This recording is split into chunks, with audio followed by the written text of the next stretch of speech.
karena ini pesantren kan selalu berkaitan dengan waktu yang padat ya. Jadi karena waktu yang padat itu susah untuk dapat waktu sendiri, waktu kayak bertapa gitu. Yang paling berkesan itu bisa berkumpul, bertemu dengan kawan-kawan baru, orang-orang baru yang memiliki karakter sifat yang berbeda. Banyak orang yang nganggap pesantren itu ketat, banyak peraturan, nggak bebas sih. Tapi menurut Ana itu pendidikan yang membuat kita lebih baik lagi. Super kece, aspire to inspire. Assalamualaikum warahmatullahi wabarakatuh. Hai Sobat Podcast Al-Azhar Syarif. Kembali lagi di Podcast Al-Azhar yang super kece, aspire to inspire. Oke, nah Sobat Al-Azhar, hari ini kita udah kedatangan 3 murid atau santri Al-Azhar Syarif yang udah hampir 3 tahun ya belajar di Al-Azhar Syarif. Assalamualaikum warahmatullahi wabarakatuh abang-abang sekalian. Waalaikumsalam. Aduh, apa kabar nih semuanya? Alhamdulillah luar biasa. Allahu Akbar. Allahu Akbar, Masya Allah, semangat banget ya. Oke, nah Sobat Al-Azhar, jadi di depan saya ini udah ada Nak Fauzan, kemudian Nak Fatran, dan juga Nak Lutfi Al-Hakoni. Nah, jadi 3 santri yang super kece ini kita akan ngobrol-ngobrol santai bareng mereka. Ngobrol ya, just relax and chill up. Karena ini pertanyaan juga seputar asrama, bukan math or science or kind of stuff ya. Oke, ada satu hal nih yang mau saya tanya duluan. Kalau boleh tahu, kenapa sih abang-abang itu milih Al-Azhar Syarif? Why do you choose Al-Azhar Syarif? Kenapa abang-abang want to stay in dormitory? Kenapa pengen mondok? Saya pengen tahu nih alasannya. Coba Ustazah mau dengar dari Nak Fauzan dulu. Kalau Ana sih awalnya bingung kan masuk mana. Terus karena mikir pelajaran, agama, ilmu itu belum mendalami kali. Jadi nyari sekolah yang pas. Abang nawarin Al-Azhar Syarif nih, bagus sekolahnya. Jadi mau coba ngetes, alhamdulillah masuk sini. Jadi mulai menjalani di sini. Oke, jadi ini kemauan sendiri juga dan atas rekomendasi dari abang juga ya. Oke, kemudian Nak Fatran, kira-kira apa nih alasannya? Kenapa milih Al-Azhar? Kenapa pengen mondok? Kalau Ana sih dulu sebenarnya dapat SMP. Jadi Ana sekolah di pesantren yang berada di Jawa. Oke. Tapi di sana Ana kurang betah dan sakit-sakitan. Akhirnya Ana memutuskan untuk balik lagi ke tempat Ana. Orang tua Ana mengizinkan, cuman dengan satu syarat. Ana pindah ke pesantren lagi. Jadi nggak boleh selalu kalau pindah harus ke pesantren yang juga Islami gitu ya. Jadi pastinya Ana langsung mencari informasi pesantren-pesantren yang ada di Medan ya. Akhirnya dapat kabar dari saudara Ana ada sekolah baru, pesantren baru di Medan, di Tembung tempatnya. Besoknya Ana sama ayah Ana survei ke sini. Akhirnya survei cocok itu sama Ana. Daftarlah. Cuman sebenarnya kan Ana lebih satu tingkat dari teman-teman semuanya di sini ya. Seharusnya kalau di kelas 9 seharusnya udah SMA gitu ya. Tapi ya supaya jadi ada pengalaman baru kan. Ulanglah 1 tahun gitu. Akhirnya daftar dalam masa sini ikhlas gitu ya. Oke, menarik sih Bang Patran. Kemudian Lutfi, kira-kira apa nih alasannya? Kalau dari dulu kan udah diajarin dan passionnya kan memang udah di eksakta. Jadi pas udah taman SD kayak butuh sekolah yang punya bisa menyimbangkan kedua unsur tuh kayak eksakta sama agama. Jadi dan kawan tuh ada yang deket sama sekolah ini. Jadi pas udah disaranin pas kesini ternyata cocok gitu. Jadi langsung masuk ke sini ya. Jadi karena memang bukan ilmu eksak aja yang perlu, tapi ilmu agama juga penting banget ya. Oke. Oh iya, kalau boleh tahu tadi Fatran, tadi kan sebelumnya pesantrennya di Jawa, kemudian sekarang pindah ke Medan. Kalau boleh tahu tinggalnya di mana? Di Medan juga atau di Binjai tempat? Di Binjai. Oke, lumayan jauh juga. Jadi memang udah terbiasa merantau ya. Lumayan. Oke, Masya Allah. Jadi ini sebagian besar bukan karena kemauan orang tua aja, tapi karena kemauan sendiri juga ya. Pengen tinggal mondok di asrama. Luar biasa. Nah, pasti kehidupan berasrama itu pasti ada banyak sukanya dan banyak juga dukanya. Maksudnya pengen tahu nih, kira-kira suka dukanya hidup berasrama itu apa aja ya? Coba deh, saya mau dengar dari Lutfi dulu. Kalau sukanya sih kita lebih open minded karena di sini kan kita bertemu dengan orang dari ras yang berbeda, suku dan latar belakang yang berbeda. Jadi kita bisa nge-share pengalaman itu ke kawan. Jadi ada nilai kesatuan dan persatuan. Dan kalau misalnya sekolah luar kan karena ada pandemi ini kan jadi daring ya, tapi karena ini menganut sistem berasrama, jadi masih tetap lebih enjoy, lebih enak gitu. Jadi sebenarnya lebih beruntung ya karena kita bisa tatap muka nggak daring gitu ya. Oke, itu tadi sukanya ya. Kalau dukanya apa kira-kira? Kalau duka sih karena ini pesantren kan selalu berkaitan dengan waktu yang padat ya. Jadi karena waktu yang padat itu susah untuk dapat waktu sendiri, waktu kayak bertapa gitu. Bertapa ya. Jadi dan pemanfaatan waktunya jadi lebih sulit. Tapi karena itu saya belajar pemanfaatan waktu dan disiplin waktu yang akan sangat bermanfaat. Oke, jadi kalau dukanya very tight schedule-nya itu jadi nggak bisa me time, bahkan bertapa juga nggak bisa ya Lutfi ya. Oke, kemudian dari Nak Fatran, kira-kira apa nih suka dukanya? Kalau suka sih banyak sebenarnya, cuman yang paling berkesan itu bisa berkumpul, bertemu dengan kawan-kawan baru, orang-orang baru yang memiliki karakter, sifat yang berbeda. Nah, dan itu merupakan suatu pengalaman baru bagi kehidupan anak gitu. Jadi udah kayak keluarga di sini sama teman-teman sekalian ya. Kayak pasti kayaknya bakal sedih banget ya nanti kelas 9 perpisahan udah nggak sama lagi ya. Kayak kalau dari Fauzan kira-kira apa suka dukanya? Kalau Ana sih kita jadi semakin disiplin, banyak kawan, jadi bisa bertukar pikiran sama kawan kan. Jadi nambah pengalaman diri juga, dididik, diatur untuk jadi yang lebih baik lagi. Walaupun banyak orang yang nganggap pesantren itu ketat, banyak peraturan, nggak bebas sih.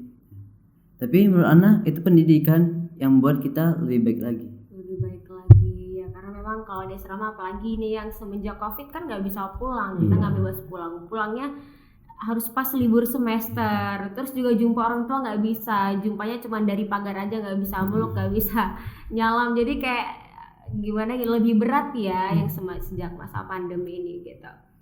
Oke, biar ngobrolnya lebih santai lagi, lebih relax lagi, kita bakal masuk di sesi Al-Azhar Game. Yeay! Nah, jadi ini abang-abang mungkin pernah main nih gamenya Never Have I Ever, mungkin sama guru bahasa Inggrisnya di kelas.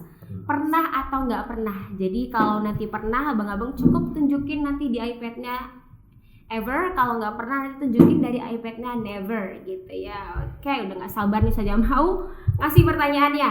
Oke, jadi langsung aja kita ke pertanyaan yang pertama. Oke, pertanyaan yang pertama. Never have I ever marah sama teman atau wali asrama karena bangunin sholat tahajud pas lagi enak-enaknya tidur. Never atau ever? Pernah atau gak pernah? Ever pernah marah ya? Oke, kira-kira Fauzan? Oke, boleh diturunin. Pernah semuanya berarti ya, pernah marah karena pas namanya orang lagi enak-enak tidur tiba-tiba dibangunin pasti kesel ya. Karena apalagi kayak ibaratnya nyawaku belum itu loh, belum terkumpul gitu, udah disuruh mandi, sholat tahajud gitu ya kan.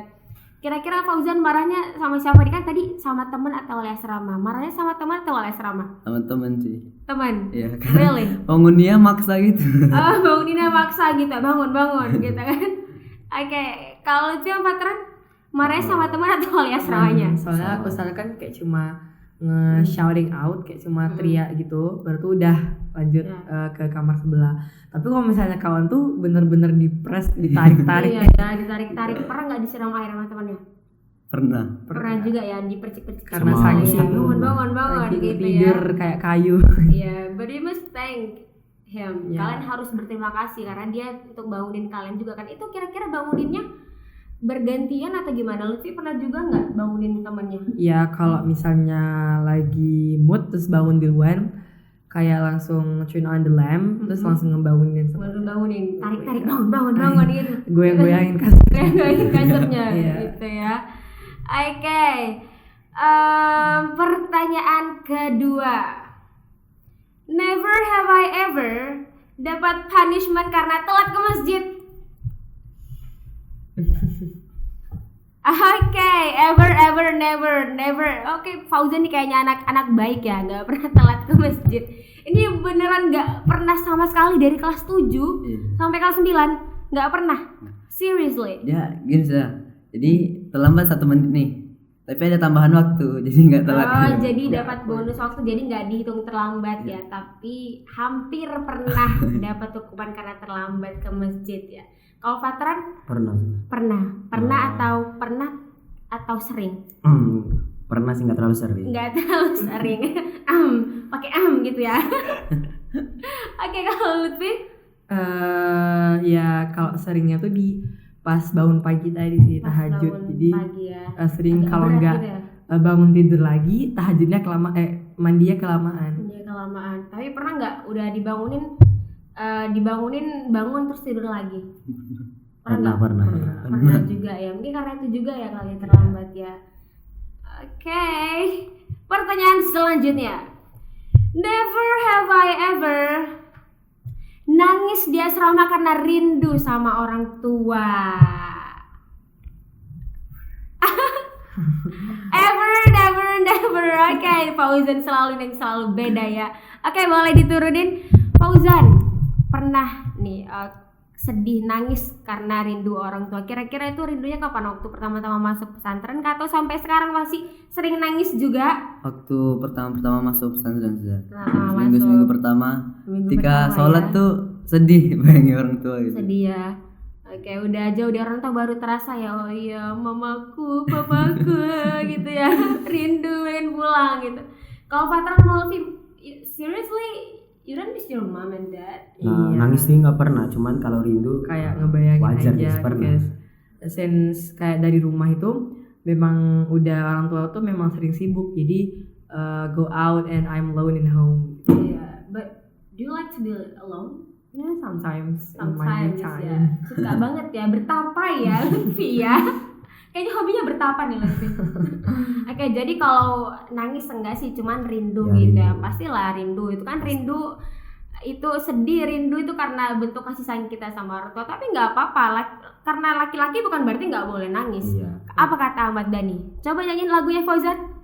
Aku bukanlah Superman, aku juga bisa nangis. Ahmad Dhani aja laki banget, dia ngajarin anaknya apa coba. Laki-laki bukan berarti nggak boleh nangis. Iya. Kita kan we are human, kita manusia biasa. Allah ciptakan air mata untuk dikeluarkan, tumpahkan saja air mata kalian abang-abang. Oke, next question. Never have I ever makan makanan yang nggak toyib atau micin yang dilarang sama asrama secara diam-diam. Pernah nggak? Oke, terbuka aib. Astagfirullah, terbuka aib. Pernah semua sudah ya. Ketahuan. Iya. Sudah ketahuan Sepuluh- tepatnya ya. sepuluh- Sudah dipunish. Sudah dipunish. Oke, kira-kira makanannya apa aja? Citos. Iya, Oh, Citos. Karena pengen banget ya ngerasain Ya, micin gitu super ya. bubur gitu. Super bubur. Oke lah. Kadang sih bukan makan punya sendiri, tapi terlebih makan punya Iya, kawan. punya kawan. Makan Bareng-bareng. punya kawan, Bagi-bagi, makan bareng-bareng. bareng-bareng. Jadi dosanya bareng-bareng gitu. Dapat hukuman bareng-bareng, gak sendiri gitu ya. Sendiri-sendiri. Karena kalau dapat hukuman itu lebih enak bareng-bareng ya daripada sendiri ya. Ya tapi jangan bareng-bareng. Ya. Oke, pertanyaan selanjutnya. Never have I ever jealous sama teman yang selesain target tahfiznya duluan. Oke, kali ini Lutfi yang berbeda. Never ever. Oke, saja mau nanya Lutfi dulu. Pernah jealous sama temennya karena selesain target tahfiz duluan? Iya, Sama jadi kita kan gimana sih? udah doing the best that I can, tapi masih nggak bisa setinggi Terima. dia kan, nggak masih aku nggak bisa sih, masa dia aja bisa but I can't do it like him. Jadi iri sih, tapi kan memang kita semua kan punya kelebihan masing-masing. Jadi kelebihan tuh bisa menutupi kekurangan kita. Oke, jadi pernah nggak kan jealous nih, pernah nggak kayak misalnya nanya ke teman-temannya gimana sih tipsnya? Yeah. How can I memorize the Quran easily like you? Kenapa kamu bisa, aku nggak bisa? Kan kayak share tips, open minded gitu kan. Jadi saya kasih tips saya sendiri, mereka juga kasih tips Kasih mereka tipsnya. sendiri. But masih belum work. It's not work, but with him it's not work either. Iya ya, kalau dia It's not sama dia work kayak each other. Oke. maybe you have to push yourself Ya, harus lebih di push. push lagi ya. Oke, Fatran, nggak pernah jealous sama teman yang udah selesai target tahfiz atau udah lebih banyak nih hafalannya dibanding kita? Nggak pernah sih, cuman udah ada patokan sendiri. Udah ada patokan sendiri. Udah ada apa yang mau di As a motivation. Oke, jadi saling support aja sama teman-temannya gitu ya. Kalau Fauzan memang nggak pernah jealous. Karena kemampuan kita udah segitu, udah kita keluarin. Namun yang udah mencapai target itu dialah menjadi motivasi kita. Karena kita we've done our best, sama kayak kata Lutfi, we've done our best tapi resultnya kayak gitulah, memang udah kita push diri kita tapi memang hasilnya seperti itu gitu kan. Karena setiap orang punya kelebihan, ada kekurangannya juga, jadi lebih kayak kita jadiin motivasi aja ya. Dan iya Lutfi, kan kalau dalam Islam itu ada jealous yang dibolehin, ada iri yang dibolehkan, yaitu misalnya dengan orang yang lebih soleh dari kita, imannya lebih bagus, terus juga tadi hafalannya lebih banyak dari kita, itu diperbolehkan ya kan dalam Islam, jealous yang seperti itu, karena jealousnya positif nggak negatif ya, demi kebaikan motivasi kita juga ya kan. Oke, mantap, semakin menarik ya sobat podcast Al-Azhar. Next question, aduh makin penasaran nih Ustazah. Nah, iPad kalian kan nih sering di-restrict, bukan sering tapi memang di-restrict ya, demi kebaikan kalian, for your own kindness.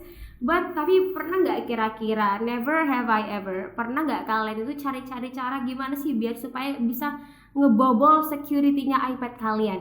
Never atau ever? Oke, semuanya pernah ya. Oke, dan apakah itu berhasil? Pernah berhasil? Ya, berhasil. Oh deh. Ada yang berhasil, ada yang enggak. Ada yang berhasil, ada yang enggak. Oke, jadi berbakat ya jadi hacker ya. Ini sepertinya Ustadz IT harus sediakan ya iPad anak-anak ini. Kayak jadi biasanya kalau misalnya nge-restrict gitu kan di-restrict, kenapa sih alasan kalian pengen ngebobol itu apa sih? Kami kan manusia homo sapiens yang iya ya. yang punya nafsu. Iya ya. Jadi ya udah gak tahan nih, udah lama nggak ketemu dunia luar. Jadi apalagi pandemi nggak Iya, boleh keluar, pandemi jadi boleh kayak keluar. coba kita cari cara, yuk kita jebol gitu ya kan, untuk ngeliat dunia luar, perkembangan dunia. Biasanya kalau ngebobol itu apa, buka sosmed gitu ya? Buka sosmed. Communicate with outer. Iya, communicate with homo sapiens lainnya. Homo sapiens lainnya. Lainnya. Kita kan homo sosial ya, jadi harus bersosialisasi Harus dengan dunia luar bersosialisasi juga. kita dalam makhluk sosial gitu ya. Oh mantap alasannya ya. Bisa diterima. Oke, the last questions. Ya kok adalah sih sebenarnya saja pengen gali lagi tapi ya biar waktunya nggak cukup ya. Mungkin kita bisa lanjutin nanti selanjutnya. Oke, the last question. Never have I ever pakai barang-barang temen tanpa bilang ke orangnya dulu atau gosip? Pernah semua ya, aduh. Oke, Fauzan, kira-kira barang apa nih yang pernah Fauzan pakai yang nggak bilang, minjemnya nggak bilang-bilang gitu? Alat tulis, tip X. Alat tulis ya, memang kalau alat tulis gitu ya. Ustaz juga dulu waktu sekolah pulpen baru beli besok udah hilang. Jadi kayak apa Lutfi? Satu untuk semua gitu ya. Tapi memang alat tulis aja. Iya. Yang dipakai dulu, habis itu izin sama orangnya. Oh, dipakai dulu baru izin ya. Pakai. Tadi anak pakai loh gitu. Makasih ya. Gitu Boleh ya. nggak bolehnya urusan belakang. Iya, boleh nggak bolehnya Dipakai. urusan belakang. Yang penting pakai Tapi dulu. dipakai. Iya gitu ya. Oke, cuman itu aja. Yakin? Ya di asrama juga kalau mau minjem kan izin dulu. Oh izin dulu. Jadi jarang lah kalau nggak izin tuh biasanya alat tulis ya. Oke, mantap. Kok mantap, Fatran? Kalau anak alat mandi saja. Alat mandi, oh iya ya. Aduh, misalnya kayak mandi gitu ya kan. Terus, alah sabun anak gak ada, ambil aja lah gitu Ambil aja. ya. Karena kami sering gosok-gosok gitu. Iya. Oh, jadi Iya, gosok gosoknya menggosok. anak Oh gosoknya iya. dia. Tapi udah biasa gitu. Oh, udah biasa. Anta gosok anak gosok anta gitu. Aduh, menarik sekali, lucu banget. Selain alat mandi ada lagi nggak? Gak ada sih. Izin gitu biasa aja sih. Izin gitu kayak kalau misalnya baju izin gitu Kalau lah ya. sepatu gitu izin. Kalau Izin. mendesak gitu. Tapi biasanya yang sering Sering alat mandi alat mandi. gitu ya. Oke, jadi kayak berasa di rumah ya, karena itu tadi karena udah kayak keluarga, Udah jadi kayak di rumah pakai sabun abang lah, Dan milik abang lah. bersama, milik Iya, umum. milik bersama, milik Satu untuk umum ya. semua. Iya, milik satu kamar itu ya jadinya ya. Oke. Lutfi, kira-kira apa nih? Kalau alat tulis juga pernah, tapi yang lebih ini sih sendal. Sendal. Jadi kan saya juga digosok, anak kan juga digosok sendalnya. Jadi karena kata orang itu kan orang jahat adalah orang yang tersakiti. Ya Allah, Jadi, gitu ya konsepnya Ya karena ya. telah digosok, kita menggosok orang Iya, Oke, jadi sendal gitu ya, slipper yang biasa karena kayak pergi iman sopan. Diambil sopan Udah anak lagi gosok lagi buru-buru gitu ya, ya. asal ambil. Asal ambil gitu ya, satu untuk semua ya. Oke, nah sobat podcast, sebenarnya saja pengen banget nih nanya pertanyaan lagi, tapi karena waktu kita yang juga nggak banyak, jadi mungkin sampai itu aja nih pertanyaan atau game Al-Azhar game kita Never Have I Ever. Nah, jadi luar biasa banget nih sobat podcast sekalian perjuangan abang-abang ini untuk bisa sekolah mondok di Al-Azhar Asy-Syarif. Karena memang kalau jadi santri itu kan beda banget sama murid yang kalau sekolahnya bisa pulang-pulang ke rumah, bisa jumpa orang tua, bisa makan di rumah, bisa tidur sama orang tua gitu ya kan. Tapi kalau di sini udah jauh dari orang tua, nggak bisa pulang, nggak bisa buka sosmed, semuanya nggak bisa ya kan. Terus juga kata Lutfi tadi tight schedule yang juga padat banget gitu.